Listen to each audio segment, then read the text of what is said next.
ఓజీయా సినిమాలు చేసే టైం ఉందంటారా?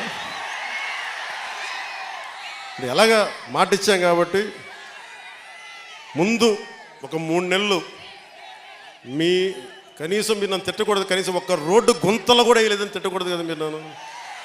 కనీసం గ్రామాలకి కొత్త రోడ్ల కంటే ముందు రోడ్లు గుంతలు పూడ్చి పాట్ హోల్స్ పూడ్చి మళ్ళీ మీరు తిట్టకూడదు కదా. నిన్ను ఎన్నుకుంటే మళ్ళీ నువ్వు వెళ్ళి ఓజీ చేస్తామని మనని క్యాజీ అంటే మరి నేనేం చెప్పను. ఒక భయంతో మా నిర్మాతలు కూడా చెప్పాను, కొంచెం క్షమించాలి, మా రాష్ట్ర మా ఆంధ్ర రాజ్య ప్రజలకి మేము కొంత కనీసం సేవ చేసుకొని కుదిరినప్పుడల్లా ఒక 2 రోజులు 3 రోజులు మీకు షూటింగ్ చేస్తాను, ఎక్కడ పనికి అంతరాయం రాకుండా. ఓజీ చూద్దరు కానీ బాగుంటుంది.